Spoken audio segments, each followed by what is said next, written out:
जी अस्सलाम वालेकुम। कैफेट आज के लेक्चर का आगाज़ करते हैं। Lecture number 3। लेक्चर के आगाज़ से पहले जो प्रीवियस लेक्चर में हमने कंसेप्ट स्टडी किए थे उनसे रिलेटेड अगर कोई क्वेश्चन पूछना चाहते हो तो 1 बाय 1 पूछ लीजिए। सबसे पहले मुझे बताइए, हाइब्रिड क्लास जो रूम नंबर 6 की हाइब्रिड क्लास है, इसमें अगर मेरी आवाज़ ठीक जा रही है तो एक दफ़ा हाथ उठा दीजिए, शाबाश। रूम नंबर 4 की जो हाइब्रिड क्लास है इसमें अगर आवाज़ मेरी ठीक जा रही है तो एक दफ़ा हाथ उठा दीजिए, शाबाश। चलिए, प्रीवियस लेक्चर में से कोई क्वेश्चन पूछना चाहते हो 1 बाय 1 पूछ लीजिए जी।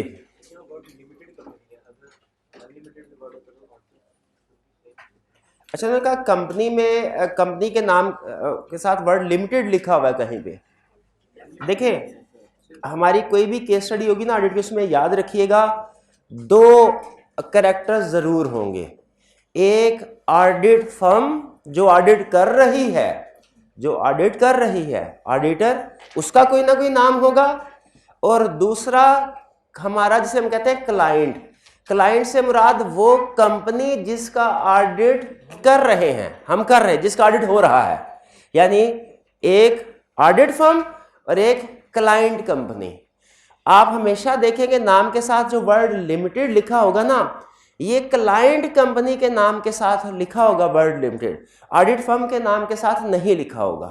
ठीक है, क्योंकि जो ऑडिटर्स होते हैं ना, ये कंपनी क्रिएट नहीं कर सकते। ऑडिटर्स जो हैं वो कंपनी, वो सोल प्रोप्राइटरशिप की फॉर्म में बिजनेस करते हैं या पार्टनरशिप फॉर्म में बिजनेस करते हैं। तो जो लिमिटेड होगा क्लाइंट के नाम के साथ होगा। ठीक है, और ये कंपनीज नॉर्मली लिमिटेड ही होती है, अनलिमिटेड रेयर होता है। हमारे ऑडिट के किसी केस स्टडी में अनलिमिटेड कंपनी का कोई जिक्र नहीं आएगा। ठीक है जी, और कोई क्वेश्चन? और ये एक चीज ध्यान में रखिएगा, बल्कि case study point of view से एक चीज अच्छा हो गया आपने क्वेश्चन पूछ लिया। जो लफ्ज लिमिटेड है, अगर किसी भी बिजनेस के नाम के एंड पे लफ्ज लिमिटेड आ जाए तो इसका मतलब आपने समझ लेना है वो एक कंपनी है, ठीक है जी, ये चीज ध्यान में रखिएगा। और कोई क्वेश्चन? जी शाबाश।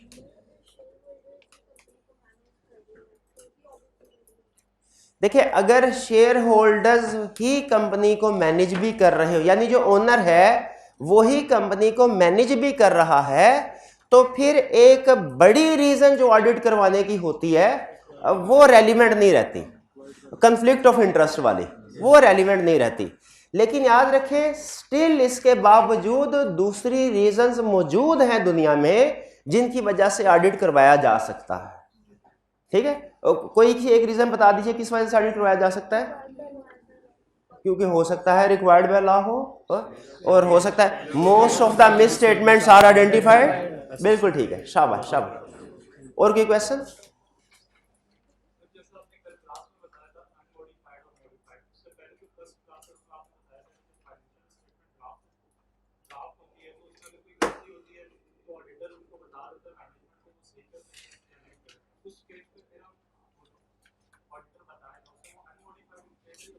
शाबाश। क्वेश्चन इनका ये है कि सर आपने पहले ये बताया था कि सबसे पहले ईयर एंड होने के बाद मैनेजमेंट ऑडिटर को फाइनेंशियल स्टेटमेंट्स प्रोवाइड करती है, जिसे कहते हैं ड्राफ्ट फाइनेंशियल स्टेटमेंट्स। ठीक है, ड्राफ्ट फाइनेंशियल स्टेटमेंट्स को ऑडिटर चेक करता है, वेरीफाई करता है, और अगर उसमें कोई गड़बड़ नजर ना आए तो जो ऑडिटर रिपोर्ट देगा वो कौन सी होगी? अनमोडिफाइड। शाबाश। अब तरतीब से चलते हैं। अगर गड़बड़ नजर नहीं आई तो अनमोडिफाइड रिपोर्ट, अगर कोई गड़बड़ नजर आई तो स्टेप नंबर 1 में ऑडिटर क्या करता है? शाबाश, मैनेजमेंट को कम्युनिकेट करता है। अब मैनेजमेंट या तो उस मिस स्टेटमेंट को करेक्ट कर लेगी या मिस स्टेटमेंट को करेक्ट नहीं करेगी। अगर मैनेजमेंट मिस स्टेटमेंट को करेक्ट नहीं करती, शाबाश, मॉडिफाइड रिपोर्ट।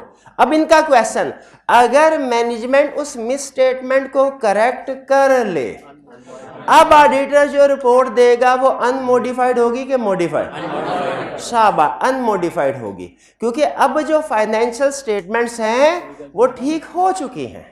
ठीक है, ऑडिटेड फाइनेंशियल स्टेटमेंट्स ठीक हैं। तो याद रखें, हमने एज ऑडिटर जो फाइनल वर्जन होता है ना फाइनेंशियल स्टेटमेंट्स का, यानी वो जो ऑडिटेड फाइनेंशियल स्टेटमेंट्स हैं फाइनल वाली, वो जो शेयर होल्डर के पास जा रही हैं उनके ऊपर रिपोर्ट दे रहे होते हैं हम। उससे पहले अगर कोई ड्राफ्ट फाइनेंशियल स्टेटमेंट थी और उनमें कोई मिस स्टेटमेंट थी लेकिन करेक्ट हो गई, तो याद रखें हम ना तो अपनी रिपोर्ट में ये जिक्र करेंगे कि पहले मिस स्टेटमेंट थी, पहले फाइनेंशियल गलत थी, अब ठीक है, ये भी नहीं, इवन ये भी जिक्र नहीं करेंगे कि मिस स्टेटमेंट कौन कौन से थे, क्योंकि हमने फाइनल ड्राफ्ट जो होता है ऑडिटेड फाइनेंशियल स्टेटमेंट्स इस पे रिपोर्ट दे रहे होते हैं और वो ठीक हो गया। ठीक है, वो क्या कहते हैं, वो all is well that ends well. तो अगर आखिरी फाइनेंशियल स्टेटमेंट्स वेल हैं तो सब कुछ वेल है। ठीक है, हम अनमोडिफाइड रिपोर्ट देंगे, उसमें किसी किस्म की प्रीवियस मिस स्टेटमेंट का जिक्र नहीं होगा। याद रखें ऑडिटर अपनी रिपोर्ट में सिर्फ और सिर्फ अनकरेक्टेड मिस स्टेटमेंट का जिक्र करता है, करेक्टेड मिस स्टेटमेंट का जिक्र कभी नहीं करता ऑडिट रिपोर्ट में। ये बात समझ आई? अनकरेक्टेड मिस स्टेटमेंट और करेक्टेड मिस स्टेटमेंट की टर्म मैंने आपके सामने रखी है। तो ऑडिटर अपनी रिपोर्ट में करेक्टेड मिस स्टेटमेंट का कभी जिक्र अनकरेक्टेड का ही करेगा। जी मेरे भाई, क्लियर होगा, मुतमिन है? शाबाश। और कोई क्वेश्चन?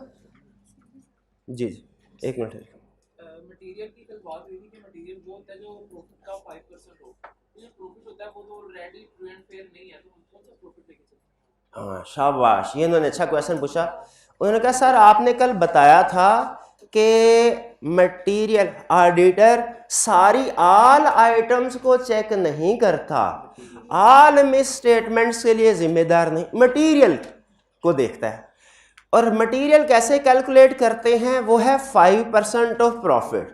ठीक है, क्वेश्चन का थोड़ा सा एडवांस है लेकिन मैं भी आंसर कर रहा हूं। इन्होंने ये कहा कि सर प्रॉफिट का 5% चले आपने ऑडिट के शुरू में ले लिया, ठीक है, उसके मुताबिक काम शुरू कर दिया। भाई ऐसा पॉसिबल है बाद में कुछ मिस स्टेटमेंट सामने आ जाए और उनकी वजह से प्रॉफिट चेंज हो जाए, तो अगर प्रॉफिट चेंज हो जाए तो क्या होगा? अब देखें, मैं इसका आंसर दे सकता हूं लेकिन मैं चाहता हूं आपकी जजमेंट टेस्ट करूं, अपनी जजमेंट को अप्लाई करें। पहले प्रॉफिट कुछ और था, उसके ऊपर 5% मटीरियलिटी लेवल अप्लाई करके मटीरियलिटी लेवल कैलकुलेट किया, बाद में ड्यूरिंग ऑडिट पॉसिबल है ना मिस स्टेटमेंट की वजह से प्रॉफिट ऊपर नीचे हो जाए, ऊपर भी हो सकता है नीचे भी हो सकता है। अगर चेंज हो जाए तो हमारे मटीरियलिटी लेवल पे क्या फर्क पड़ेगा? शाबाश, वो भी चेंज हो जाएगा, वो मटीरियलिटी लेवल भी चेंज हो जाएगा, रिवाइज हो जाएगा। ठीक है जी। अच्छा, अब वो रिवाइज होगा तो फिर हमारे ऑडिट पे क्या इंपैक्ट होगा वो आगे स्टडी करेंगे हम। और कोई क्वेश्चन? जी हाइब्रिड में से कोई क्वेश्चन? हाइब्रिड में से नहीं आया कोई क्वेश्चन? अच्छा, एक स्टूडेंट ने क्वेश्चन पूछा, अभी थोड़ी देर पहले हाइब्रिड में चक्कर लगा के आया हूं, तो स्टूडेंट ने क्वेश्चन पूछा, उन्होंने कहा सर ऑडिट के एडवांटेजेस तो आपने हमें बताए हैं, क्या ऑडिट के कोई डिसएडवांटेजेस भी हैं? बिल्कुल डिसएडवांटेजेस भी हैं, लेकिन ये मैनेजमेंट के पॉइंट ऑफ व्यू से डिसएडवांटेजेस हैं। ठीक है, वो हमारे सिलेबस में नहीं है क्योंकि हमें मैनेजमेंट से ज्यादा लेना देनी है, हम तो शेयर होल्डर के बारे में सोचते हैं, मैनेजमेंट हमारे बारे में जो मर्जी सोचे उसके बारे में हमें कोई फिक्र नहीं है। लेकिन डिसएडवांटेज हो सकता, जैसे मैनेजमेंट कहती है, नॉर्मली ये हमारे सिलेबस का हिस्सा नहीं, एडिशनल आपको बता रहा हूं, मैनेजमेंट ये कहती है सर हमारे ट्रेड सीक्रेट्स होते हैं, बाज़ औक़ात ऑडिटर हमें इंफॉर्मेशन लेता है तो हमें वो बताने पड़ते हैं, जैसे CFO CEO की सैलरी क्या है, रॉ मटेरियल हम किस सप्लायर से बाय करते हैं, किस रेट पे बाय करते हैं। ठीक है, इस तरह की और बहुत सी चीजें, तो कॉन्फिडेंशियल इंफॉर्मेशन हमें शेयर करना पड़ती है ऑडिटर के साथ।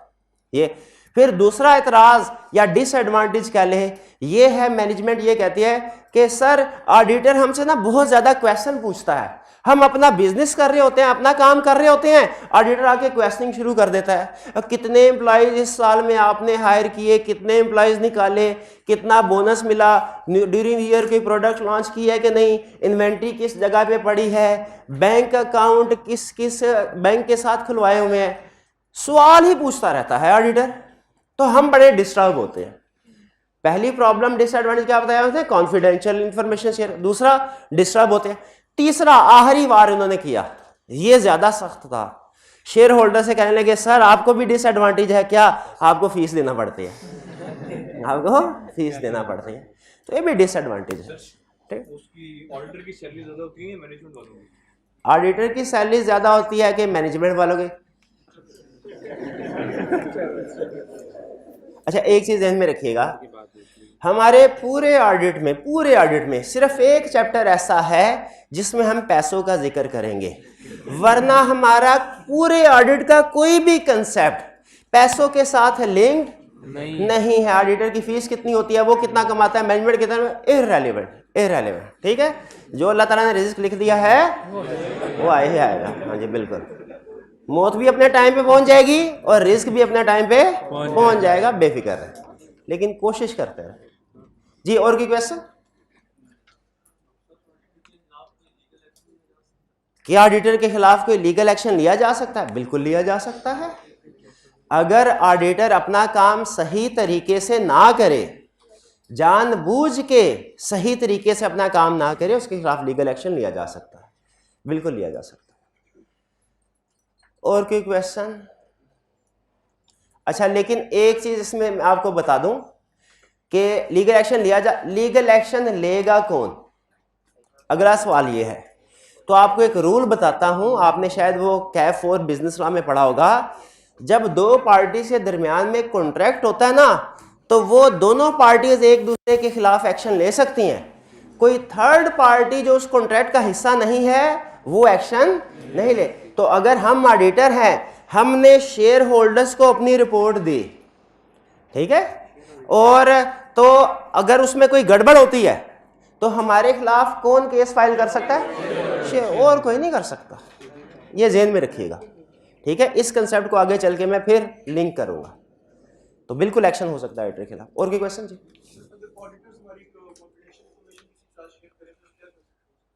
अगर ऑडिटर मैनेजमेंट से कॉन्फिडेंशियल इंफॉर्मेशन लेके किसी के साथ शेयर कर दे तो क्या होगा? ये हमारा एक चैप्टर है पूरा, वो कोड ऑफ एथिक्स उसका नाम है, जो हमें बताता है कि एथिकली हमने कैसे बिहेव करना है।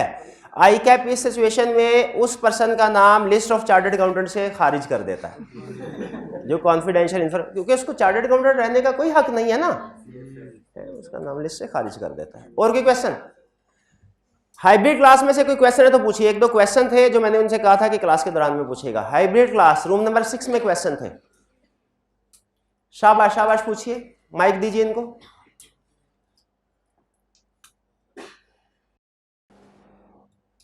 रूम कोई क्वेश्चन? कुछ तो पूछ लिया करें, कुछ क्वेश्चन आएगा तो आगे चलूंगा, वरना मैंने नहीं चलना। लेक्चर आगे नहीं चलेगा जब तक आप क्वेश्चन नहीं पूछेंगे, और हाइब्रिड क्लास में से क्वेश्चन नहीं आएगा।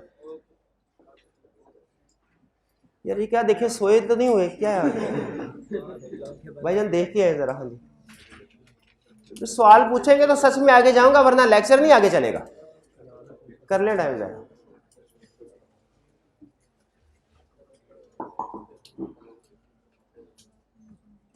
यार ये काम आप पहले क्यों नहीं कर लेते क्लास शुरू होने से पहले?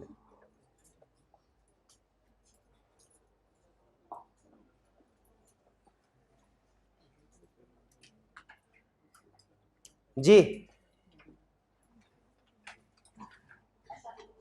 जी वालेकुम अस्सलाम, पूछिए क्वेश्चन। हाँ, हमने कल ये स्टडी किया था कि मैनेजमेंट की कुछ स्टैट्यूटरी और नॉन स्टैट्यूटरी ड्यूटीज होती है। मैनेजमेंट की स्टैट्यूटरी ड्यूटीज से मुराद ऐसी ड्यूटीज हैं जो लॉ ने, कंपनीज एक्ट ने लगाई हैं, और नॉन स्टैट्यूटरी ड्यूटी से मुराद वो ड्यूटीज हैं जो शेयर होल्डर्स ने लगाई हैं। ठीक है, इनकी एग्जाम्पल जरूरी नहीं है आगे फर्दर, लेकिन एग्जाम्पल मैं आपके साथ शेयर कर रहा हूं। स्टैट्यूटरी ड्यूटी में आपने पढ़ा होगा कि कंपनी लॉ ये कहता है मैनेजमेंट को कि आप लोगों ने बुक्स ऑफ अकाउंट्स मेंटेन करने हैं। ठीक है, तो वो बुक्स ऑफ अकाउंट्स मेंटेन हो रहे हैं कि नहीं ये पता चल जाए। इसके अलावा कंपनी लॉ ये भी कहता है मैनेजमेंट को कि उन्होंने डिविडेंड जब डिक्लेयर किया तो शायद 10 वर्किंग डेज है, उसमें पे करना होता है। तो मुझे बताइए, एज ऑडिटर जब हम फाइनेंशियल स्टेटमेंट्स की वेरिफिकेशन कर रहे होंगे, उसमें डिविडेंड को भी नहीं चेक कर रहे होंगे, तो क्या हमें पता नहीं चल जाएगा कि वो 10 दिन के अंदर पे हुआ कि नहीं हुआ? तो ऑडिट के दौरान में हमें यह भी पता चल जाता है कि मैनेजमेंट ने कंपनी लॉ की जो ड्यूटीज हैं वो पूरी की हैं कि नहीं की।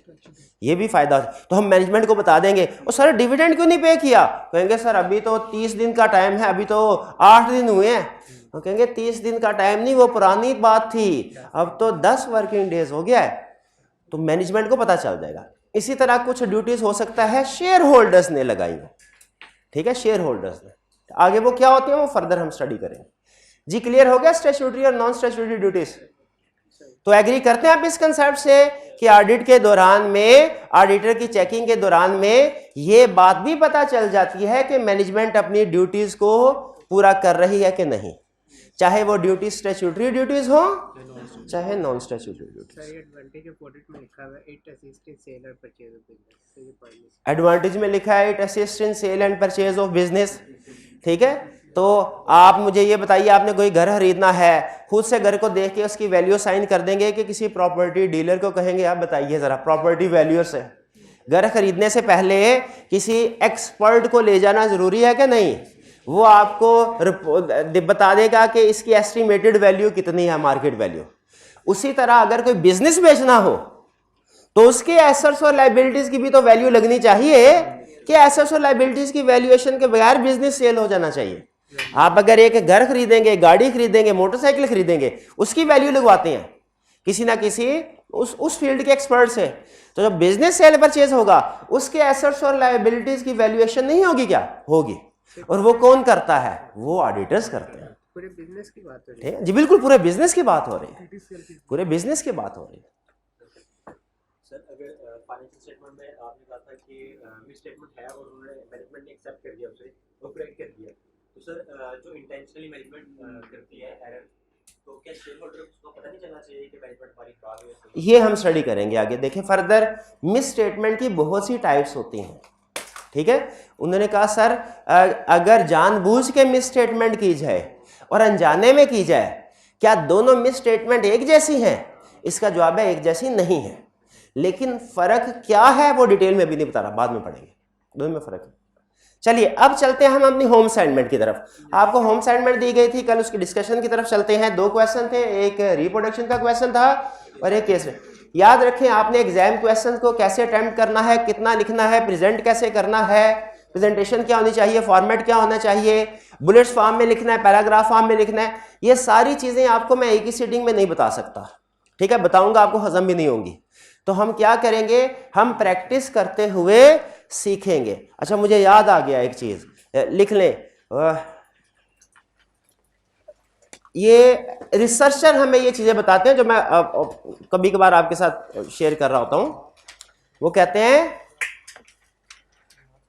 We learn 10% by reading, we learn 10% by reading, और आगे लिखें we learn 90% by doing, by doing, ठीक है। आप कोई भी चीज, और ये सिर्फ ऑडिट का असूल नहीं है, दुनिया के हर प्रोफेशन का असूल है, पढ़ने से भी आप सीखते हैं लेकिन वो आपका लर्निंग का लेवल होगा सिर्फ 10%। करने से भी सीखेंगे, करने से जो सीखेंगे ना वो लेवल होगा 90%, ठीक है। तो हमेशा कर जैसे आप ड्राइविंग सीखना चाहते हैं, जितनी मर्जी किताबें पढ़ लें, आपका नॉलेज का लेवल 10% से आगे नहीं बढ़ेगा। और अगर एक दफा ड्राइविंग सीट पे बैठ गए तो वो जो नॉलेज मिलेगा ना वो उससे कई गुना ज्यादा होगा जो आपने पढ़ के लिए। इसी तरह याद रखें, मैं ज़बानी कलामी अगर आपको टिप्स बताता रहूं ना कि क्वेश्चन को कैसे सॉल्व करना है, आपको लग रहा होगा कि समझ आ रही है, लेकिन आप उस नॉलेज को अप्लाई नहीं कर पाएंगे, मुझे पता है। इसीलिए मैं आपको प्रैक्टिस के साथ साथ बताता रहूंगा। जैसे जैसे रेलिवेंट क्वेश्चन में कोई चीज सामने आएगी ना, मैं आपको बताता रहूंगा इस तरह का क्वेश्चन आए तो प्रेजेंटेशन इस तरीके से होनी चाहिए, इस चीज का ध्यान रखना, ठीक है। तो इसीलिए मैं आपको डेली होम असाइनमेंट को इनकरेज करता हूं, कहता हूं लाजमी करें, क्योंकि क्लास में जो आप सीखेंगे ना या जो पढ़ के सीखेंगे, पढ़ के, वो सिर्फ 10% है। आईकैप में जाके तो आपने लिखना है ना, तो जो होम असाइनमेंट लिखनी है ना वो आपका 90% नॉलेज आपको देगी जो होम असाइनमेंट। पहला क्वेश्चन, हमारे एग्जाम में 2 तरह के क्वेश्चंस होंगे, रिप्रोडक्शन क्वेश्चन, केस स्टडीज। तीसरी तरह का क्वेश्चन नहीं होगा। तीसरी तरह का क्वेश्चन कौन सा है? एमसीक्यूज। ऑडिट के पेपर में एमसीक्यूज नहीं होते, 1 नंबर का भी एमसीक्यू नहीं आएगा, कंफर्म है, ठीक है जी। रिप्रोडक्शन का क्वेश्चन है और केस स्टडीज है। सबसे पहले तो आपने ये पहचानना है जो आपके सामने क्वेश्चन आया है वो रिप्रोडक्शन यानी रट्टे वाला या केस स्टडी का है। इसका पहला असूल आपको बता देता हूं।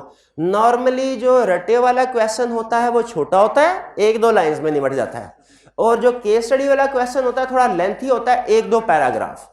अगर एग्जाम में क्वेश्चन आया जो 1-2 लाइंस का है, ये रट्टे वाला क्वेश्चन है, 1-2 पैराग्राफ का है, तो केस स्टडी है। 100% हार्ड एंड फास्ट रूल नहीं है, लेकिन नॉर्मली ये रूल चलेगा।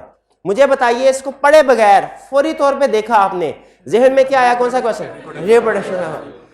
कह रहा है डिस्कस द कंसेप्ट। अच्छा, डिस्कस का लफ्ज ये हमारा पावर वर्ड नहीं है। पावर बात छोड़ कर सर बताइए क्या फर्क होता है डिस्कस में, ब्रीफली एक्सप्लेन में, एलेबोरेट में और इवैल्यूएट और इस तरह के अल्फाज? कोई फर्क नहीं, कोई फर्क नहीं। एनालाइज, इन सब में कोई फर्क नहीं है, कोई फर्क नहीं है।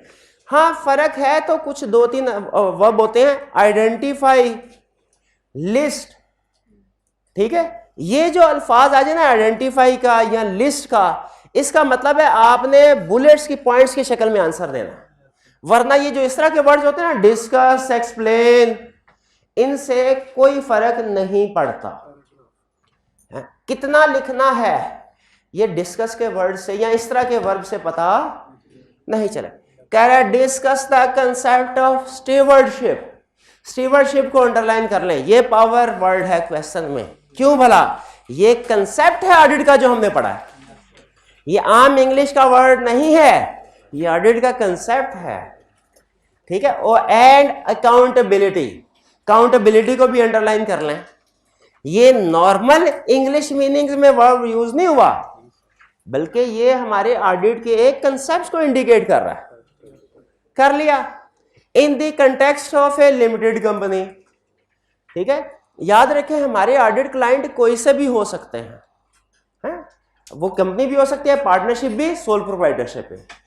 अब ये स्टीवर्डशिप और अकाउंटेबिलिटी का कंसेप्ट आपको पता है ये कंपनी फॉर्म में भी कंपनी फॉर्म में ही आता है, तो इससे फर्क नहीं पड़ता अगर वो in the context of A limited company लिखे या ना लिखे, हमारा कंसेप्ट तो सेम रहेगा, हमारा कंसेप्ट सेम रहेगा।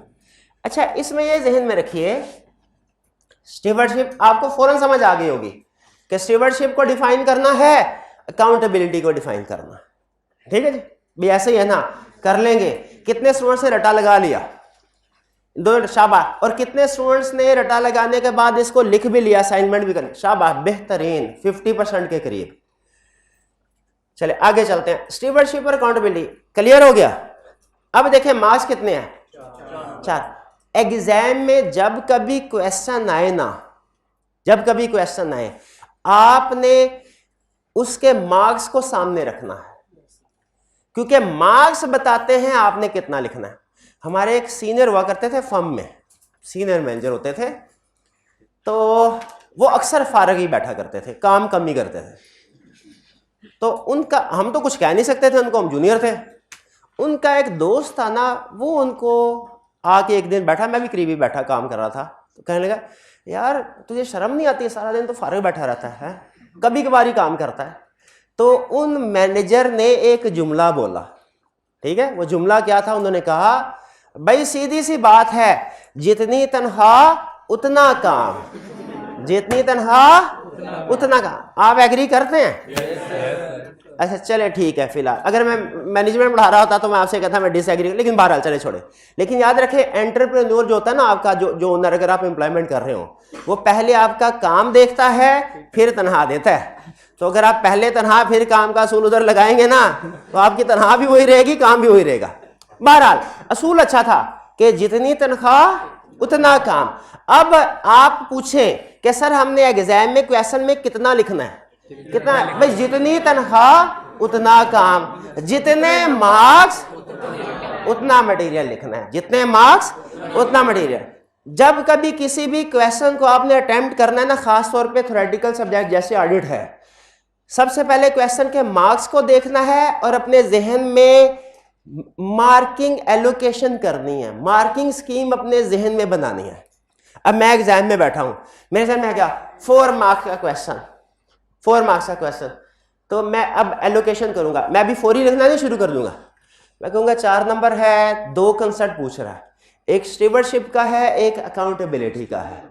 2 नंबर होंगे स्टीवर्डशिप के और 2 होंगे अकाउंटेबिलिटी के। अब आपने इनकी एलोकेशन करके ना अपनी जजमेंट, ये आपकी जजमेंट अप्लाई हो रही है क्योंकि उसने जो टोटल नंबर दिए हुए हैं, ठीक है। तो आपने स्टीवर्डशिप भी 2 मार्क्स और अकाउंटेबिलिटी 2 मार्क्स जितना लिखना है, ठीक है। अब 2 मार्क्स का मतलब क्या होता है? 2 मार्क्स का मतलब है इसको 1.8 से मल्टीप्लाई कर दें तो 3, आपने 3.5 मिनट में स्टीवर्डशिप को निपटाना है और 3.5 मिनट में अकाउंटेबिलिटी को निपटाना। अब इस 3.5 मिनट में जितना लिख सकते हैं उतना लिख दें। किसी की स्पीड कम होती है वो कम लिखेगा, किसी की स्पीड ज्यादा है, स्पीड कम है किसी वो 3 लाइन लिख देगा, जिसकी स्पीड ज्यादा है वो 4 लाइन लिख देगा। लेकिन आपने इतना टाइम लगा के क्वेश्चन को अटेम्प्ट करना है। क्लियर हो गया?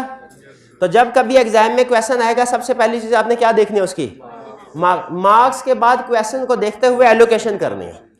लेकिन याद रखें ये एलोकेशन आपकी जजमेंट पे बेस कर रही होगी। मे बी जब आईकैप अपनी एलोकेशन दे तो उसमें थोड़ा बहुत फर्क आए, लेकिन उससे कोई ज्यादा फर्क नहीं पड़ेगा आपके। मैं ये क्लियर हो गया? इसमें कोई क्वेश्चन पूछना चाहते हो तो पूछ लें जी। क्या सोल्यूशन में लिमिटेड कंपनी का वर्ड ऐड करना जरूरी है कि नहीं है? करना चाहे कर सकते हैं, लाजमी नहीं है। रिप्रोडक्शन के क्वेश्चन में लाजमी नहीं होती ये चीजें, केस स्टडी में जरूरी होती हैं। भैया क्लियर हो गया? आगे चलते हैं। आप ये है आपकी जिंदगी की पहली केस स्टडी। सबसे पहले मुझे बताइए फौरी तौर पे एक नजर देखा, क्या लग रहा है आपको? केस रिप्रोडक्शन का क्वेश्चन। चलिए ठीक है, केस स्टडी। याद रखें हर क्वेश्चन में आपने सबसे पहले रिक्वायरमेंट पढ़नी है। हर क्वेश्चन में सबसे पहले रिक्वायरमेंट पढ़नी है क्योंकि हमारी कोई भी केस स्टडी 4-5 टॉपिक्स में टेस्ट हो सकती है। एक ही तरह की इंफॉर्मेशन दी होगी, वो चैप्टर 7 में भी टेस्ट हो सकती है, चैप्टर 10 में भी हो सकती है, वो 20 में भी हो सकती है। तो आपने किस चैप्टर के मुताबिक उसको स्टडी करना है कि ये रिक्वायर। अगर आप रिक्वायरमेंट नहीं ना पढ़ेंगे तो आप रीडिंग तो कर रहे होंगे लेकिन आपका माइंड ओपन होगा क्योंकि आपको नहीं पता कि एंड में वो आपसे किस चैप्टर के बारे में सवाल कर सकता है। आपके जहन में इस चैप्टर के भी टॉप कंसेप्ट्स आ रहे होंगे, उस चैप्टर के भी, लेकिन रिक्वायरमेंट पढ़ लेंगे तो आपका माइंड फोकस्ड हो जाएगा। उसे पता है कि ये चैप्टर 10 में से क्वेश्चन पूछ रहा है, उसी के कंसेप्ट्स के मुताबिक आप क्वेश्चन की इंफॉर्मेशन को वैल्यूएट कर रहे होंगे, जो कीवर्ड्स अंडरलाइन कर रहे होंगे उसी चैप्टर के कंसेप्ट्स के मुताबिक कर रहे होंगे। तो दूसरा पहला सूल मैंने आपको क्या बताया, देखते ही आपने देख लेना है कि रिप्रोडक्शन का क्वेश्चन है कि केस स्टडी, फिर मार्क्स को देखना है, उस लिहाज से डिसाइड करना है, और फिर रिक्वायरमेंट हर केस स्टडी में खास तौर पे पहले रिक्वायरमेंट बाद में इंफॉर्मेशन, वरना आपको सारा क्वेश्चन पढ़ने के बाद दोबारा पढ़ना पड़ेगा, टाइम जाया होगा। रिक्वायरमेंट में क्या कह रहा है? Explain which factors would suggest that new health food should have an audit and which factors would suggest that an audit is not required. ठीक है, न्यू हेल्थ इसका मतलब है कोई कंपनी होगी, हमने ये बताना है वो फैक्टर के जिनकी वजह से ऑडिट रिक्वायर्ड है या नहीं है, यानी जिनकी वजह से ऑडिट होना चाहिए या नहीं होना चाहिए। अब ऑडिट से रिलेटेड एडवांटेजेस डिसएडवांटेजेस इस तरह की डिस्कशन जो है ये तो चैप्टर 1 में हुई है, तो हमारे जहन में चैप्टर 1 के कंसेप्ट्स आ गए और ये एडवांटेज और डिसएडवांटेज की बात कर रहा है। ठीक है कि मुझे बताए, जाहिर है जो चीजें ये इंडिकेट कर रही हुई कि ऑडिट होना चाहिए, फायदे वाली हुई, हम कहेंगे इन फैक्टर्स को सामने रख के ऑडिट करने का डिसीजन होना चाहिए, और जिनमें वो जरूरी नहीं हुए फैक्टर्स रेलिवेंट नहीं है, हम कहेंगे ऑडिट नहीं होना चाहिए। यानी मेन कंसेप्ट हमारा चैप्टर 1 डिसाइड कर लिया। क्या रिक्वायरमेंट पढ़ के आपको ये पता चल गया ये चैप्टर 1 का क्वेश्चन? रिक्वायरमेंट का मकसद पूरा हो गया।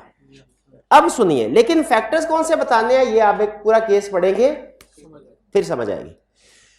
कह रहे you are the senior manager. Senior manager firm का एक स्ट्रक्चर होता है, जैसे कॉलेज का स्ट्रक्चर होता है ना, ऊपर प्रिंसिपल साहब, फिर वाइस प्रिंसिपल, फिर उसके बाद टीचर्स, फिर उसके बाद सपोर्ट स्टाफ होता है। उसी तरह फर्म के अंदर भी एक स्ट्रक्चर होता है जिसमें सबसे ऊपर होता है पार्टनर। पार्टनर की तादाद एक से ज्यादा भी हो सकती है। पार्टनर्स के नीचे होते हैं मैनेजर्स। ठीक है, उन मैनेजर्स की डिफरेंट कैटेगरीज होती है, सीनियर मैनेजर, असिस्टेंट मैनेजर वगैरह। मैनेजर्स के बाद आते हैं ट्रेनी स्टूडेंट्स, आप लोग जो कि कैफ क्वालिफाई करने के बाद अपने आर्टिकल्स कंप्लीट कर रहे होते हैं, ठीक है। और मोर देन 80% जो एक्टिविटीज होती है ना किसी भी ऑडिट में, वो आप ट्रेनी स्टूडेंट्स कर रहे होते हैं। तो ये कह रहे हैं आप एज्यूम कीजिए कि आप सीनियर मैनेजर हैं in a small audit firm and your responsibility include obtaining new clients. आपने न्यू क्लाइंट्स को लेके आना। अच्छा मुझे ये बताइए, क्या हम अंडे डबल रोटी बेचते हैं कि audit services assurance services provide करते हैं? भाई फर्क क्या है? जो अंडे डबल रोटी बेचने वाला है उसके पास कोई भी कस्टमर आ जाए, वो नहीं देखता ये कस्टमर अच्छा है बुरा है, झूठ बोलता है सच बोलता है, ईमानदार है कि नहीं, पैसे रिश्वत के हैं कि ईमानदारी के, कुछ भी नहीं देखना, उसने पैसे लेने हैं, चीज बेच देनी है। लेकिन याद रखिए as auditor, as assurance provider, as professional हमने वैल्यूएट करना होता है। हर आने वाले कस्टमर को हम यस नहीं करते, हम कुछ फैक्टर्स को सामने रख के डिसाइड करते हैं कि इसका ऑडिट हमें करना चाहिए या नहीं करना चाहिए, और अपने क्लाइंट को ट्रू एडवाइस देते हैं। कह रहा जी ऑब्टेनिंग न्यू क्लाइंट्स, ठीक है जी। New health food is a family owned partnership with 3 stores. ये एक बिजनेस ऑर्गेनाइजेशन है, फैमिली ओन्ड पार्टनरशिप है जिसके 3 स्टोर है। In discussing the business you learn that New Health Food is thinking of expanding to a 4th store in a nearby city but is undecided about how to finance the expansion। वो एक 4th store भी open करना चाहते हैं लेकिन पैसे कहाँ से आएंगे अभी डिसीजन नहीं किया। They are considering either borrowing from a bank or from the existing owners। 2 options हैं, बैंक से भी ले सकते हैं, एग्जिस्टिंग ओनर से भी। Owners are 2 brothers and 2 sisters। 2 भाई हैं 2 बहनें, 3 of whom actively manage 1 store each and the 4th will manage the new store next year। भाई सर्कमस्टेंसेस समझ आ गए? रिक्वायरमेंट में कह रहा है explain which factor would suggest that new health should have an audit and which factor would suggest that audit is not required. एक student कहने लगा सर बहुत आसान, जितने भी फैक्टर्स हमने स्टडी किए थे एडवांटेजेस वो सारे लिख दें। वो सारे एडवांटेजेस का मतलब है ऑडिट होना चाहिए, और जो डिसएडवांटेजेस हैं वो हम अपनी कॉमन सेंस की बेस पे लिख देंगे। वो फैक्टर्स हैं कि ऑडिट नहीं होना चाहिए। याद रखिए इस स्टूडेंट ने केस स्टडी को रिप्रोडक्शन का क्वेश्चन बना दिया। उसने ये नहीं कहा, अच्छा देखिए मैं क्वेश्चन में थोड़ा सा एक लफ्ज का चेंज करूंगा, देखिए क्वेश्चन की रिक्वायरमेंट कैसे चेंज होती है। अब अगर ये क्वेश्चन यूं होता ना, एक्सप्लेन विच फैक्टर वो suggest that A business should have an audit and which factor would suggest that audit is not required। any business की बात करता, स्पेसिफाई ना करता कि न्यू हेल्थ फूड, इसको जरा अंडरलाइन कर लें, न्यू हेल्थ फूड अगर मैं स्पेसिफाई ना करता तो इसका मतलब होता कि आप जनरल क्वेश्चन पूछ रहा हूं आपसे, आप कोई भी एडवांटेजेस, क्योंकि जब सवाल जनरल है जवाब भी जनरल ही होगा। लेकिन जब क्वेश्चन में उसने क्लियरली कह दिया कि मुझे फैक्टर्स बताओ किसके हवाले से, न्यू हेल्थ फूड के हवाले, तो आपने वही स्पेसिफिक फैक्टर डिस्कस करने अपने सॉल्यूशन में जो न्यू हेल्थ फूड से रिलेटेड है। यानी आपका आंसर अब इस क्वेश्चन की इंफॉर्मेशन से बाहर नहीं जाना चाहिए। आपने जो लिखना है अब आंसर देना है वो इसी इंफॉर्मेशन के अंदर रहते हुए देना। क्लियर हुई ये बात? तो मुझे बताइए इनमें कौन से फैक्टर ऐसे हैं जो सजेस्ट करते हैं कि ऑडिट होना चाहिए नहीं होना चाहिए। पहले कह रहा है पार्टनरशिप, पार्टनरशिप की वजह से क्या ऑडिट होना चाहिए, क्योंकि लीगली रिक्वायर्ड नहीं है। शाबाश। फिर in discussing the business you learn that new health food is thinking of expanding 4 store, how to finance.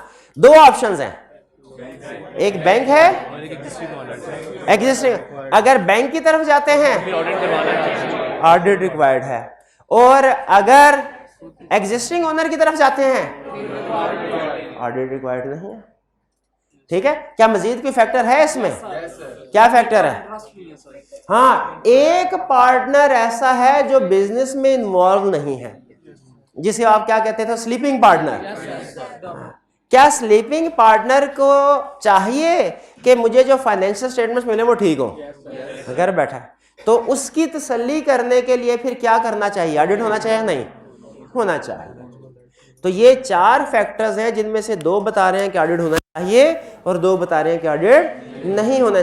आपने अगर इस केस स्टडी में एक एक फैक्टर भी आइडेंटिफाई कर लिया है, आप पास हैं, केस स्टडी का हक अदा हो गया। अगर आपने एक एक फैक्टर भी एक फैक्टर यस का या एक फैक्टर नो का, तो आपका हक अदा हो गया, केस स्टडी सॉल्व हो गई। इस केस स्टडी में जरा क्विक रिवीजन करते हैं। कौन से दो फैक्टर हैं जो हमें ये बताते हैं कि ऑडिट होना चाहिए? एक बैंक से लोन लेते हैं और एक वो जो स्लीपिंग पार्टनर है। और कौन से फैक्टर हैं जो बताते हैं कि ऑडिट की जरूरत नहीं है? पार्टनरशिप है, रिक्वायर्ड बाय लॉ नहीं ऑडिट करवाना। और दूसरा, अगर फाइनेंसिंग शेयर होल्डर से करते हैं तो वो रिक्वायर नहीं करते ना, क्योंकि उन्हें तो पहले ही पता होता है कि क्या बिजनेस की सिचुएशन चल रही है। क्लियर जी? Yes sir. जी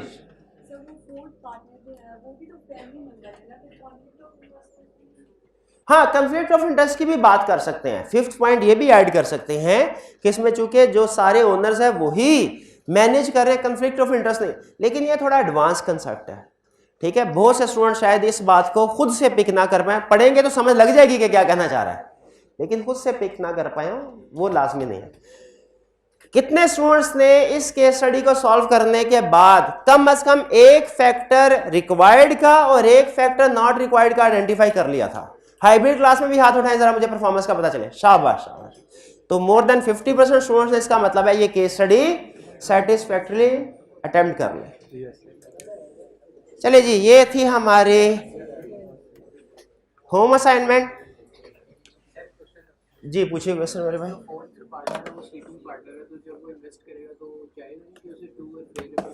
फोर्थ पार्टनर स्लीपिंग है, तो जब वो इन्वेस्ट करेगा तो क्या ये नहीं चाहेगा कि मुझे भाई वो अगर इन्वेस्ट नहीं भी करेगा ना तो फिर भी चाहेगा कि मुझे financial statement true and fair view वाली मिले, क्योंकि वो ऑलरेडी इन्वेस्टमेंट कर चुका है तो पार्टनर उसके लिए जरूरी है। यही तो हमने कहा कि जो फोर्थ पार्टनर है वो तो घर बैठा है, उसे तो नहीं पता बिजनेस में क्या तबाही मची हुई है, तो उसे कैसे पता चलेगा कि बिजनेस अप साइड पे जा रहा है कि डाउन साइड पे? फाइनेंशियल स्टेटमेंट स्टार्टेड होगा। लेकिन जो हमने कहा कि फाइनेंसिंग अगर हम ओनर्स के थ्रू करें तो फिर उस केस में ऑडिट रिक्वायर्ड नहीं है। हाँ, अगर ओनर्स के थ्रू करें तो उस केस में बिल्कुल उस पॉइंट ऑफ व्यू से रिक्वायर्ड नहीं है, क्योंकि ओनर्स को ऑलरेडी बिजनेस का पता है। ओनर बिजनेस में इन्वॉल्व है ना, ओनर बिजनेस में इन्वॉल्व है। अच्छा, आज के लेक्चर में हम क्या सीखने जा रहे हैं ये सुन लें। हमने कुछ टर्म्स में डिफरेंस स्टडी करना है, कुछ टर्म्स में डिफरेंस स्टडी। किन किन टर्म्स में डिफरेंस स्टडी करना है? एक, difference between financial statements and internal control system. किसमें फर्क पड़ना है हमने? Financial statements and internal control system, दो टर्म्स हैं। फाइनेंशियल स्टेटमेंट्स तो आपको पता होगा प्रोबेबली क्या है, इंटरनल कंट्रोल सिस्टम नहीं पता होगा, वो आपके साथ शेयर कर रहा है। दूसरा, आपको डिफरेंस सिखाना है, दो और टर्म्स हैं। एक है those charged with governance, TCWG, ये एब्रीविएशन हम यूज करते हैं दोज चार्ज विद गवर्नेंस और मैनेजमेंट में। और थर्ड डिफरेंस आपको सिखाना है एश्योरेंस एंगेजमेंट में और ऑडिट एंगेजमेंट। आपको याद होगा पहले लेक्चर में मैंने आपको कहा था कि ये दोनों भी फिलहाल एक ही रखें, लेकिन इन दोनों में फर्क है। वो फर्क क्या है वो हम आज सीखने जा रहे हैं। तो आज हमारा टारगेट क्या है? 3 कंसेप्ट सीखने हैं, 3 कंसेप्ट। पहला कंसेप्ट कौन सा सीखना है? Financial statements and internal control. दूसरा, those charged with governance and management. और तीसरा, एश्योरेंस एंगेजमेंट ऑडिटिंग। इनमें सबसे अहम डिफरेंस जो है ना, सबसे वो पहले वाला है, difference between financial statements and internal control system. ठीक है, इनको स्टडी कर लें। अच्छा, ये बुक में नहीं लिखा हुआ, इस लर्निंग ऑब्जेक्टिव में ये भी नहीं लिखा हुआ, ये डिफरेंस लिखा हुआ। ठीक है, तो इसमें आपने सिर्फ कंसेप्ट को पिक कर लें तो भी काम चलेगा, वरना ये जो चीजें आपके सामने आप इनको नोट करना चाहें नोट भी कर सकते हैं। सबसे पहले और सबसे अहम कौन सा डिफरेंस हमने स्टडी करना है? Financial statements and internal control. अच्छा, एक और चीज बताता हूँ आपको। फॉर्म में ट्रेनिंग के दौरान इंसान बहुत सी चीजें सीखता है। गोल्डन पीरियड होता है, जो फॉर्म में ट्रेनिंग हमारी चल रही होती है ना, गोल्डन पीरियड होता है, और यही वो पीरियड होता है जिससे गुजर के कोयला हीरा बनता है। फर्म की जो ट्रेनिंग होती है ना, ये वो 3.5 साल है जिनसे गुजर के कोयला हीरा बनता है। और आज जाके घर जाके गूगल पे सर्च कीजिएगा कि कोयले को हीरा बनने के दौरान किन मराहिल से गुजरना पड़ता है, सारे मराहिल। तो हमारे एक सीनियर थे, वो हम कभी काम देते थे ना, हम बड़ी मेहनत करते थे लेकिन बाज़ औक़ात वो काम नहीं हो पाता था। तो सीनियर के पास जाते थे तो हम कहते थे सर हमने बड़ी मेहनत की है, हमने लेट शीटिंग भी की है, ठीक है। सीनियर कहता था भाई मुझे एफर्ट से गर्ज नहीं है, मुझे रिजल्ट से गर्ज है। एफर्ट से गर्ज नहीं है, रिजल्ट से।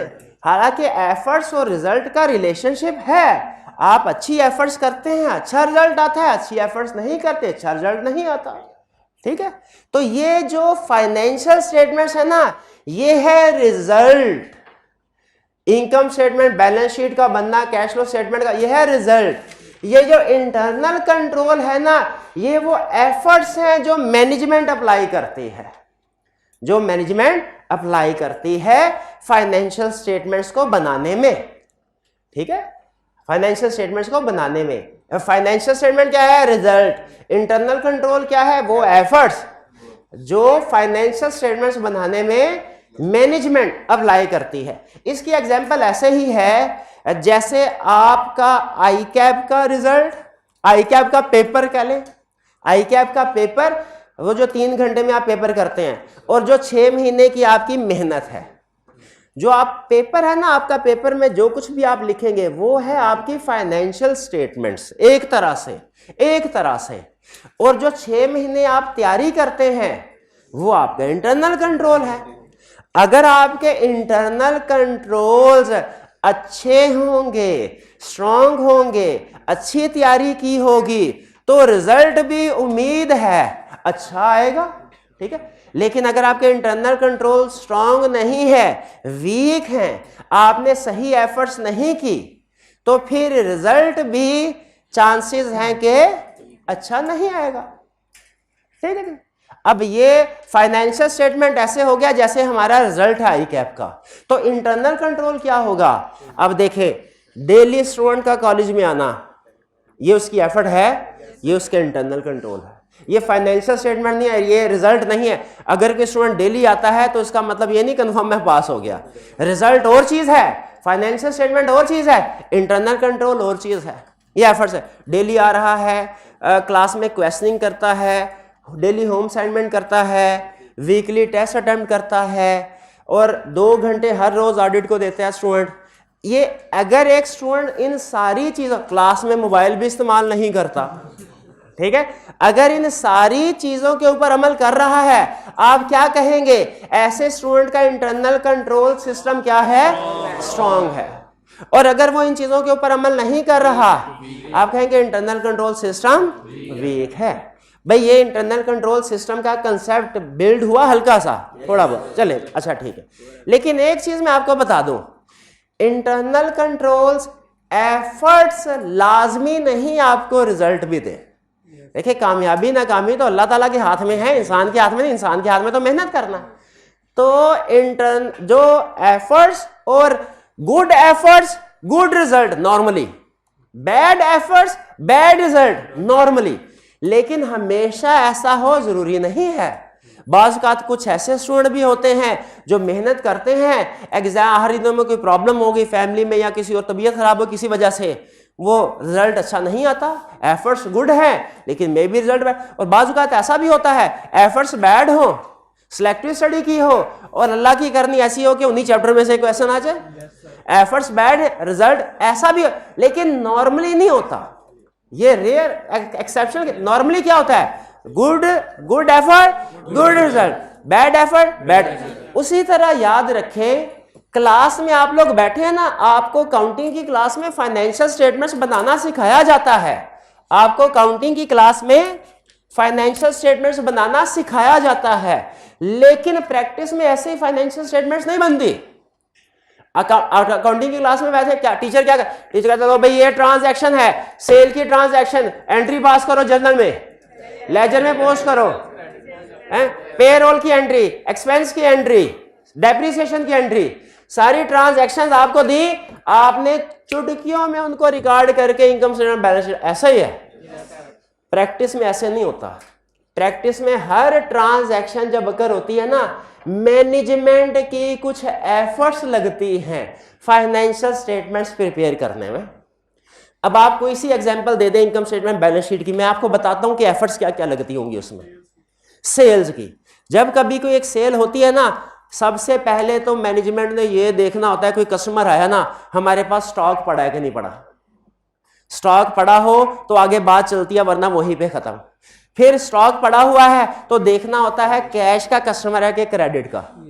कैश का है तो सेल कर दो, क्रेडिट का है तो उसकी इन्वेस्टिगेशन करो, ये ना उधार माल दे भाग जाए। ठीक है, फिर उसके बाद ऑर्डर बनता है एक, जिसे कहते हैं सेल्स ऑर्डर। सेल्स ऑर्डर के बाद ये छोटा एग्जांपल ना ज़हन में लेके आए कि सर आप तो झूठ बोल रहे हैं, ऐसा तो नहीं होता। मैं तो किताब खरीदने के लिए, कैलकुलेटर खरीदने के लिए घर के करीब गया, उसी वक्त सारा काम हो गया 2 मिनट के अंदर। ये छोटे बिजनेस की बात नहीं हो रही, बड़े कॉर्पोरेट लेवल पे, कंपनीज लेवल पे। कंपनी लेवल पे याद रखें, ऑर्डर किसी और दिन दिया जाता है, गुड्स डिस्पैच किसी और दिन मिलती है, इनवाइस किसी और दिन, अकाउंटिंग किसी, इस तरह चल रहा हो, क्योंकि वो हजारों ट्रांजैक्शन होती हैं। फिर उसके बाद गुड्स को डिस्पैच करना है, गुड्स को डिस्पैच करना है, देखना है जितना ऑर्डर था उसके मुताबिक डिस्पैच किया कि नहीं, और एक डॉक्यूमेंट बनती है जिसे गुड डिस्पैच नोट कहते हैं। फिर उसके बाद गुड डिस्पैच नोट की बेस पे एक और डॉक्यूमेंट बनती है जिसे सेल इनवाइस कहते हैं। फिर वो सेल इनवाइस रीचेक होती है, कहीं इसमें गलती तो नहीं है, उसके बाद जाके वो invoice debtor debit sales credit entry होती है। ये सारी एफर्ट्स ऑफ मैनेजमेंट को करना पड़ी, ये क्या है? सेल्स का ये इंटरनल कंट्रोल सिस्टम है। सेल्स का हर एरिया, हर अकाउंट बैलेंस का अपना इंटरनल कंट्रोल सिस्टम होता है। ठीक है, गुड इंटरनल कंट्रोल सिस्टम होगा तो इसका मतलब फाइनेंशियल स्टेटमेंट्स गुड होंगी, उनमें गलती नहीं होगी। बैड इंटरनल कंट्रोल सिस्टम होगा यानी वीकनेस होगी, तो फाइनेंशियल स्टेटमेंट्स भी बैड होंगी। बैड से मुराद क्या है? उनमें मिस स्टेटमेंट का रिस्क ज्यादा होगा। नहीं समझ? अच्छा, छोटी एग्जांपल, एक केस स्टडी पूछता हूं आपसे।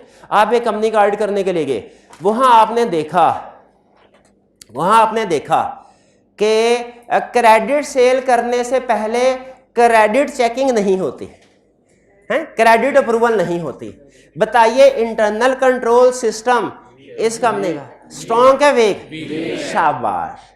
इसका मतलब है फाइनेंशियल स्टेटमेंट में मिस स्टेटमेंट का रिस्क ज्यादा है, बैड डेट होने का चांस ज्यादा। हर एरे को सेल करते रहेंगे तो कहां पैसे मिलेंगे? बैड। ठीक है, तो इसका मतलब है internal control good, financial statements good. Internal control weak, financial. लेकिन दोनों में फर्क है, दोनों में फर्क, ये चीज ध्यान में रखिएगा। इंटरनल कंट्रोल सिस्टम और चीज है, फाइनेंशियल स्टेटमेंट और चीज है।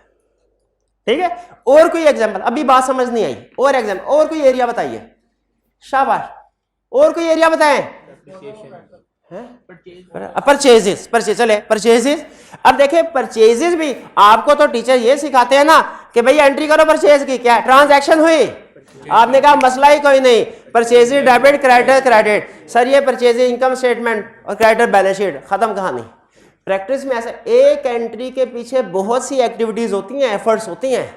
जैसे परचेजेस से पहले ये डिसाइड किया जाता है किस सप्लायर से खरीदना है। अच्छे सप्लायर, मार्केट में अच्छा बुरा सब हर तरह का सप्लायर होता है। फिर उसके बाद कितनी क्वांटिटी बाय करनी है, रीऑर्डर लेवल, रीऑर्डर क्वांटिटी। फिर उसके बाद जब गुड्स रिसीव होंगी उनको चेक करना है, जो ऑर्डर किया था जो रिसीव हो रही है वो सेम है कि नहीं। ये नहीं ऑर्डर कुछ और किया, रिसीव कुछ और हो गया। तो ये सारी एक्टिविटीज और भी एफर्ट्स है, अभी मैं डिटेल में नहीं जाना चाह रहा। ये सारी एफर्ट्स होती हैं, ये क्या कहलाती हैं? Internal control system. ये सारे काम किसने करने? मैनेजमेंट ने। ठीक है, फिर ये सारे काम करने के बाद इनवाइस बनती है, चेक होती है, रेट ठीक है कि नहीं, क्वांटिटी ठीक है कि नहीं। ये तो नहीं सप्लायर ने रेट ज्यादा लगा दिया, इनवाइस बनती है, इनवाइस रीचेक होती है। फिर उसके बाद जाके अकाउंट्स में एंट्री बढ़ती है। तो जब अकाउंट्स में एंट्री बढ़ी ना, वो फाइनेंशियल स्टेटमेंट्स बने, लेकिन उससे पहले जितनी भी एक्टिविटीज हुई वो क्या है? Internal control system. ये इंटरनल कंट्रोल सिस्टम फाइनेंशियल समझ आ गया। अब सुनिए, इंटरनल कंट्रोल सिस्टम और फाइनेंशियल स्टेटमेंट्स में रिलेशनशिप है। क्या रिलेशनशिप है? Good internal control good financial statement, bad internal control. ये बात समझ आ गई। अब एक और बहुत ही अहम फर्क आपके सामने रख रहा हूं। पहले मुझे बताएं इंटरनल कंट्रोल सिस्टम फाइनेंशियल में फर्क समझ आया? अब ये जो कंसेप्ट है ना आज वाले, ये आपके पूरे ऑडिट में यूज होंगे। एक और भी टर्म है, पेयर ऑफ टर्म है जिनमें डिफरेंस है, वो है रिस्क ऑफ मिस स्टेटमेंट और miss statement. Risk of miss statement, miss statement. अच्छा मुझे बताइए, एक स्टूडेंट आया, उसने इस वीक का टेस्ट नहीं दिया, मुझे क्या चाहिए? क्या मुझे ये भाई तुम फेल हो गए हो आई कैब के एग्जाम में, या ये कहना चाहिए कि रिस्क बढ़ गया है कि तुम फेल हो सकते हो, तुम फेल हो जाओगे? भाई फर्क समझ आ रहा है दोनों में? फेल होना और चीज है, रिस्क ऑफ फेलियर और चीज है। ठीक है, तो जब इंटरनल कंट्रोल सिस्टम वीक होना, फाइनेंशियल स्टेटमेंट्स में risk of miss statement increase होगा। कंफर्म नहीं है कि फाइनेंशियल स्टेटमेंट मिस स्टेटेड है, कंफर्म तो फाइनेंशियल स्टेटमेंट्स को चेक करने से ही होगा। ठीक है, जब कोई स्टूडेंट ये इंटरनल कंट्रोल सिस्टम का स्ट्रांग है, रिस्क है कि फेल हो सकता है, कंफर्म नहीं है। कंफर्म तो उसके पेपर से ही होगा जो 3 घंटे में देगा। तो ये 3 घंटे का पेपर, ये 6 महीने की मेहनत। तो इंटरनल कंट्रोल सिस्टम में और फाइनेंशियल स्टेटमेंट में फर्क है, ये समझ आ गया? और रिस्क ऑफ मिस स्टेटमेंट और मिस स्टेटमेंट में फर्क है, ये समझ आ गया? यकीन कीजिए ऑडिट के जो सबसे मुश्किल कंसेप्ट है ना, उनमें से 2 कंसेप्ट ये थे जो आपने समझ लिए, अगर वाकई ही समझ लिए हैं आपने। ठीक है, 2 फर्क, इंटरनल कंट्रोल सिस्टम में डिफरेंस और फाइनेंशियल स्टेटमेंट, और दूसरा इससे भी खतरनाक डिफरेंस था, रिस्क ऑफ मिस स्टेटमेंट और मिस स्टेटमेंट। शाबाश शाबाश। इंटरनल कंट्रोल सिस्टम से रिस्क ऑफ मिस स्टेटमेंट पता चलती है, मिस स्टेटमेंट कहां से पता चलेगी? फाइनेंशियल स्टेटमेंट में। चले, अब चूंकि कॉम्प्लेक्स का अब मेरा भी कॉन्फिडेंस बढ़ गया, मैं भी मुश्किल से मुश्किल सवाल पूछना चाहता हूं आपसे। केस स्टडी में उसने कहा आप अगर रिस्क ढूंढना चाहते हैं, क्या ढूंढना चाहते हैं? रिस्क ढूंढना चाहते हैं, तो किधर जाएंगे?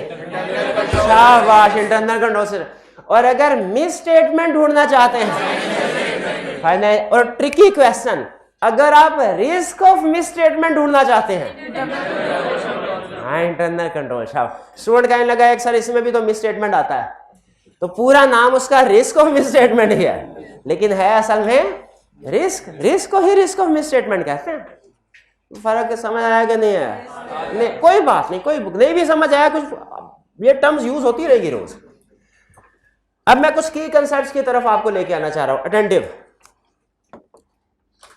मुझे ये बताइए, मेरे मैनेजर ने तो मुझे कहा, सीनियर ने कहा एफर्ट से गर्ज नहीं, मुझे सिर्फ रिजल्ट से गर्ज है, लेकिन एक अच्छा प्रोफेशनल होने के नाते हमें सिर्फ रिजल्ट से गर्ज होनी चाहिए मैनेजर कि उनकी एफर्ट से भी? मुझे बताइए एज ऑडिटर, चले आज आपको बोनस, आज आपको नहीं पढ़ा रहा हूं, कम पढ़ा रहा हूं, क्योंकि कंसेप्ट बिल्ड हो रहे हैं ना, कंसेप्ट बिल्ड हो रहे हैं। ठीक है, तो वर्ल्ड ट्रेड सेंटर बिल्ड हुआ, उसके लिए सबसे अहम चीज क्या थी? उसकी बेस, जो किसी को नजर नहीं आ रही होती। बेस स्ट्रांग होना, वर्ल्ड ट्रेड सेंटर भी खड़ा कर ले, कहीं नहीं हिलता। लेकिन अगर बेस वीक होना, तो फिर वो 2 मंजिला भी घर बनाए ना, वो गिरने का खतरा होता है। इसीलिए मैं कंसेप्ट्स के ऊपर, आपकी बेस के ऊपर ज्यादा मेहनत करने की कोशिश कर रहा हूं, बेस स्ट्रांग हो जाए। अभी अटेंटिव होके मुझे बताइए, हम जब ऑडिट करने के लिए जाएं, क्या सिर्फ फाइनेंशियल स्टेटमेंट के ऊपर फोकस करें या के इंटरनल कंट्रोल सिस्टम पे भी? दोनों पे। शाबाश, इस पे कायम रहिएगा। ये हमारी बड़ी बड़ी किताबों में लिखा हुआ है कि आपने इसको भी, बल्कि एक इससे भी कहता है पहले इंटरनल कंट्रोल को देखो फिर फाइनेंशियल स्टेटमेंट की तरफ जाओ। तो क्या कहते हैं? कहते हैं जब कभी किसी जगह क्लाइंट का ऑडिट करने के लिए जाएं, step number 1 understand internal control system. Understand internal control system. कहता है इंटरनल कंट्रोल सिस्टम को जब अंडरस्टैंड करेंगे या तो स्ट्रांग होगा या वीक होगा। स्ट्रांग है तो रिस्क कम, जब रिस्क कम, अच्छा, और अगर वीक है तो रिस्क ज्यादा। ठीक है, अगर इंटरनल कंट्रोल सिस्टम अंडरस्टैंड किया, कंट्रोल स्ट्रांग है, रिस्क ऑफ मिस स्टेटमेंट कम। अगर इंटरनल कंट्रोल सिस्टम वीक है, रिस्क ऑफ मिस स्टेटमेंट ज्यादा। हमने स्टैंडर्ड से पूछा, भाई हमने तो फाइनेंशियल स्टेटमेंट्स के बारे में बताना होता है ठीक है कि गलत, तो तुम हमें पहले इंटरनल कंट्रोल पे क्यों ले आए? अब स्टैंडर्ड इसका जवाब टेक्निकल अल्फाज में देता है, मैं इजी करके आपके सामने रखने की कोशिश कर रहा हूं। स्टैंडर्ड ये कहता है इसलिए कि इंटरनल कंट्रोल्स और फाइनेंशियल स्टेटमेंट्स में रिलेशनशिप है। अगर इंटरनल कंट्रोल स्ट्रांग है तो फाइनेंशियल स्टेटमेंट में रिस्क कम है। फाइनेंशियल स्टेटमेंट्स में रिस्क कम है तो आपको वेरिफिकेशन के प्रोसीजर्स भी कम करना पड़ेंगे। अगर इंटरनल कंट्रोल सिस्टम वीक है तो रिस्क ऑफ मिस स्टेटमेंट ज्यादा। अगर रिस्क ऑफ मिस स्टेटमेंट ज्यादा है तो आपको वेरिफिकेशन के प्रोसीजर्स भी ज्यादा परफॉर्म करना पड़ेंगे। भाई आप एग्री करते हैं इस चीज से? ये जो होती है ना आपकी एग्जाम में परफॉर्मेंस, वो होती है टीचर और स्टूडेंट दोनों का कॉम्बिनेशन। जबकि स्टूडेंट फेल होता है तो सिर्फ स्टूडेंट फेल नहीं होता, उस्ताद भी फेल होता है। तो किसी भी स्टूडेंट की जो एग्जाम में परफॉर्मेंस होती है ना, वो स्टूडेंट और टीचर दोनों की परफॉर्मेंस का कॉम्बिनेशन है। अच्छा मुझे बताइए, अगर आपका टीचर फारिग है, इंटरनल कंट्रोल सिस्टम स्ट्रांग है कि वीक है? आपके प्रोसीजर बढ़ जाएंगे कि कम हो जाएंगे? बढ़ जाएंगे। और अगर टीचर फर्ज कीजिए अच्छा है तो इंटरनल कंट्रोल सिस्टम स्ट्रांग है कि वीक है? स्ट्रांग है। अब इसका मतलब है अगर टीचर ज्यादा काम करेगा तो स्टूडेंट को काम कम करना पड़ेगा। ठीक है, तो आपके वेरिफिकेशन के प्रोसीजर क्या हो जाएंगे? यही कंसेप्ट इधर है भाई, ये समझ आ गया? अच्छा आगे चले। हमने कहा ठीक है sir, risk of miss statement में फर्क समझ आ गया, इंटरनल कंट्रोल में फाइनेंशियल स्टेटमेंट में फर्क समझ आ गया। ठीक है जी, अब आगे चलते हैं, हम आगे चलते हैं। इंटरनल कंट्रोल है। अच्छा मुझे बताइए, एज ऑडिटर हमारी सबसे बड़ी रिस्पॉन्सिबिलिटी क्या है? फाइनेंशियल स्टेटमेंट्स पे रिपोर्ट देनी है या इंटरनल कंट्रोल सिस्टम? शाबाश। अगर फाइनेंशियल स्टेटमेंट, बहुत से लोग कहते हैं अगर फाइनेंशियल स्टेटमेंट्स पे रिपोर्ट देना मकसद है, इंटरनल कंट्रोल पे हमने कोई रिपोर्ट नहीं देनी होती, तो फिर इंटरनल कंट्रोल को अंडरस्टैंड क्यों करते हैं? क्यों करते? ताकि रिस्क असेस कर सके। क्या कर सके? रिस्क। अगर रिस्क हाई है तो प्रोसीजर ज्यादा परफॉर्म, रिस्क लो है तो प्रोसीजर कम परफॉर्म कर सके। अच्छा अगर यही प्रोसीजर फर्ज कीजिए इंटरनल कंट्रोल सिस्टम है, उसमें वीकनेस हमारे सामने आई, इंटरनल कंट्रोल सिस्टम में वीकनेस, क्या हमें किसी को बताना चाहिए, कम्युनिकेट करना चाहिए? किसको कम्युनिकेट करना चाहिए? मैनेजमेंट को। शाबाश, मैनेजमेंट को करना चाहिए। ठीक है, ज़बानी कलामी करेंगे कि रिटन फॉर्म में करेंगे? पक्का रिटन फॉर्म में करेंगे? बिल्कुल जी, रिटन फॉर्म में करेंगे। वो जो हमें वीकनेस नजर आती हैं, जिनको हम वीकनेस इन इंटरनल कंट्रोल भी कहते हैं, डेफिशिएंसी इन इंटरनल कंट्रोल भी कहते हैं, डेविएशन। ज्यादातर वीकनेस का वर्ड यूज होता है, लेकिन अल्टरनेट टर्म भी आपको पता है कि कभी कभी क्वेश्चन में यूज कर लेता है। तो वीकनेस कहते हैं, डेफिशिएंसी या डेविएशन। किसको बताना है हमने? मैनेजमेंट को। ज़बानी कलामी या रिटन फॉर्म में? वो जिस रिटन फॉर्म में जो लेटर हम देते हैं ना मैनेजमेंट को, उस लेटर का नाम है मैनेजमेंट लेटर, या उसको कहते हैं लेटर ऑफ वीकनेस। ठीक है, इसको मैनेजमेंट लेटर क्यों कहते हैं? क्योंकि मैनेजमेंट को दिया जाता है। इसको लेटर ऑफ वीकनेस क्यों कहते हैं? वीकनेस इन इंटरनल कंट्रोल है। भाई ये बात समझ आई? चलिए आगे चलते हैं। अगर हम काम इंटरनल कंट्रोल पे नहीं कर रहे, फाइनेंशियल स्टेटमेंट्स में कर रहे हैं, तो जो इंटरनल कंट्रोल में गड़बड़ होती है उसे क्या नाम दिया था? हाँ, weakness in internal control. Weakness in internal control की वजह से रिस्क बढ़ जाता है। अगर इंटरनल कंट्रोल में गड़बड़ हो, वीकनेस। अगर फाइनेंशियल स्टेटमेंट्स को वेरीफाई करते हुए उसमें गड़बड़ नजर आ जाए, उसे क्या कहते हैं? Miss statement.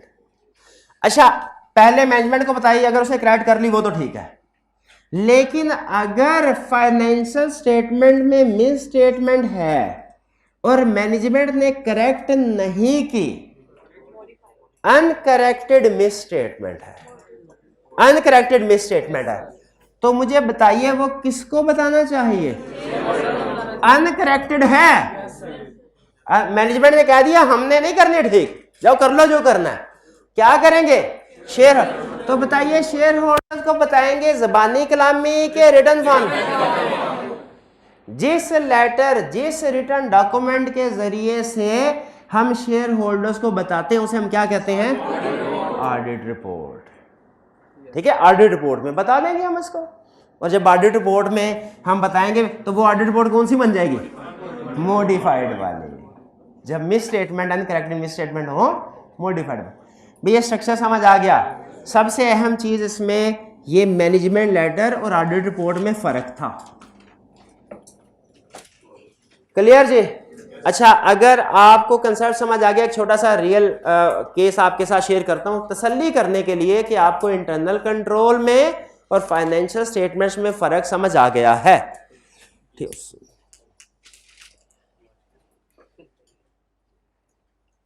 हमारा जब मैं जूनियर था, नॉर्मली जूनियर्स को ना जो भागदौड़ वाले काम होते हैं ना, जूनियर्स को दिए जाते हैं। जब जूनियर्स था तो मुझे एक क्लाइंट पे भेजा गया स्टॉक काउंट करने के लिए। ठीक है, वो थोड़ा समझ लीजिए लाहौर से, जहाँ पे लाहौर एंड होता है ना उसके करीब उसका गोदाम था, क्योंकि नॉर्मली कंपनीज के जो गोदाम वेयर हाउस होते हैं ना वो दूसरी जगहों पे या रूरल एरियाज में होते हैं, वहाँ पे सस्ते मिल जाते हैं। तो वहाँ पे स्टॉक काउंट करने के लिए जब मैं गया तो मैंने क्या देखा कि कंपनी का स्टॉक जिस जगह पे है ना वहाँ पे 4 दीवारी तो की गई है लेकिन उसकी छत कोई नहीं, और उसका दरवाजा जो है वो सिर्फ कुंडी लगाई हुई है, ताला भी नहीं लगाया हुआ।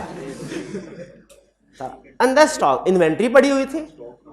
अच्छा मुझे बताइए, जैसे ही मैंने ये देखा तो मुझे बताइए जो ऑडिटर है अंदर का, ऑडिटर अंदर का वो जाग गया। मैंने क्या अंदाजा लगाया? इंटरनल कंट्रोल स्ट्रांग है कि वीक है? वीक है। ठीक है, क्या रिस्क है इसमें? किस चीज का रिस्क है? चोरी होने का रिस्क है। शाबाश। और इसी तरह बारिश आ जाए तो इन्वेंट्री खराब होने का भी रिस्क है, बिल्कुल रिस्क है। लेकिन जैसे ही दरवाजा खुला मैं हैरान रह, अंदर सारे का सारा स्टॉक पूरा था, स्टॉक पूरा था, और उन दिनों बारिशें भी नहीं हो रही थी, स्टॉक था भी ठीक। अब देखिए, क्या वीकनेस इन इंटरनल कंट्रोल है? क्या miss statement in financial statement है? भाई कैसे? अगर वीकनेस हो तो आपने थोड़ी देर पहले खुद कहा था, वीकनेस हो तो रिस्क ऑफ मिस स्टेटमेंट बढ़ जाता है, रिस्क ऑफ मिस स्टेटमेंट बढ़ जाता है। लेकिन मिस स्टेटमेंट है ये कंफर्म नहीं है। हाँ, अभी चोरी नहीं हुई, अभी मिस, लेकिन हो तो सकती है, हो तो अभी बारिश नहीं हुई, हो तो सकती है। यानी वीकनेस इन इंटरनल कंट्रोल है, miss statement in financial statement नहीं है। क्यों? इन्वेंट्री पूरी थी। अच्छा बताइए, क्या हमने ये चीज किसी को रिटर्न फॉर्म में कम्युनिकेट की होगी? किसको? मैनेजमेंट को। और किस लेटर के जरिए की गई? Management letter. शाबाश शाबाश। अच्छा मुझे गैस कीजिए, उस ऑडिट पे हमने जो रिपोर्ट दी होगी, ऑडिट रिपोर्ट अनमोडिफाइड होगी कि मॉडिफाइड? अनमोडिफाइड। शाबाश। क्योंकि miss statement, risk of miss statement था लेकिन मिस स्टेटमेंट नहीं थी। ये फर्क जहन में रखिएगा, इंटरनल कंट्रोल और फाइनेंशियल स्टेटमेंट। और रिस्क ऑफ मिस स्टेटमेंट में और मिस स्टेटमेंट में ये दोनों टर्म्स फ्रीक्वेंटली तकरीबन हमारे हर लेक्चर में यूज होंगी। हर लेक्चर की बात कर रहा हूं, हर चैप्टर की नहीं कर रहा, हर लेक्चर में तकरीबन। Internal control, financial statements, risk of miss statement और मिस स्टेटमेंट। क्लियर? अच्छा, 2-3-4 और एग्जांपल आपके साथ शेयर करता हूं। आपने मुझे बताना है ये रिस्क ऑफ मिस स्टेटमेंट है कि मिस स्टेटमेंट है। ठीक है, यानी वीकनेस इन इंटरनल कंट्रोल हुई तो रिस्क है, अगर फाइनेंशियल में गड़बड़ हुई तो वो मिस स्टेटमेंट है। अच्छा सुनिए, डेटर्स को क्रेडिट सेल करने से पहले उनकी चेकिंग नहीं की जाती। शाबाश, रिस्क ऑफ मिस स्टेटमेंट, शाबाश, वीकनेस इंटरनल कंट्रोल। दूसरा, ईयर एंड पे डेटर्स की provision for bad debt estimate करके रिकॉर्ड नहीं की गई, ये मिस, क्योंकि ये फाइनेंशियल स्टेटमेंट में गलती है। ठीक है, ठीक है। दूसरी एग्जांपल, फिक्स एसेट्स को जब खरीदा जाता है उसके ऊपर कोई आइडेंटिफिकेशन मार्क नहीं लगाया जाता कि पता चले ये कंपनी का है कि किसी का जाती है। रिस्क में कोई भी एम्प्लॉय कर लेके जा रहा है, उधर कौन सा लिखा? ईयर एंड पे ये रिस्क इंटरनल कंट्रोल वीकनेस थी, यानी रिस्क ऑफ मिस स्टेटमेंट था। इंटरनल कंट्रोल वीकनेस की वजह से risk of miss statement arise होता। ईयर एंड पे उसी फिक्स एसेट्स पे डेप्रिसिएशन रिकॉर्ड नहीं की गई, मिस स्टेटमेंट, शाबाश। अच्छा, payroll expense, salaries expense distribute करने से पहले कंफर्म नहीं किया जाता, साइन नहीं लिए जाते, एम्प्लॉय के साइन नहीं लिए जाते, रिस्क ऑफ मिस स्टेटमेंट। हो सकता है कोई दूसरा बंदा आके ले जाए, risk of internal control weak है। अच्छा, और आखिरी महीने का सैलरीज एक्सपेंस रिकॉर्ड नहीं किया, मिस स्टेटमेंट। ठीक है, तो ये वीकनेस इन इंटरनल कंट्रोल में और मिस स्टेटमेंट में फर्क कुछ पता अब ये ना डेली बेसिस के, मैं आपको ओवरबर्डन नहीं करना चाह, डेली बेसिस पे कुछ ना कुछ एग्जांपल मैं आपके साथ शेयर करता रहूंगा। ठीक है, लेकिन आपको शायद ये जान के हैरानगी होगी कि बाज़ महीना महीना गुजर जाता है और कुछ स्टूडेंट्स को इंटरनल कंट्रोल वीकनेस और फाइनेंशियल स्टेटमेंट में फ़र्क नहीं पता चलता। तो इंटरनल कंट्रोल में और फाइनेंशियल स्टेटमेंट में फ़र्क आपको तो क्लियर हो गया ना? चलिए मज़ीद प्रैक्टिस करते रहेंगे। अच्छा, एक चीज़ हो, ये कंसेप्ट क्लियर हो गया। अब सुने, वो आ जाए जिसकी वजह से शुरू हुआ था, वो क्या एडवांटेज था ऑडिट का? ऑडिट का एडवांटेज जिसकी वजह से कंसल्ट हो जाए, ऑडिट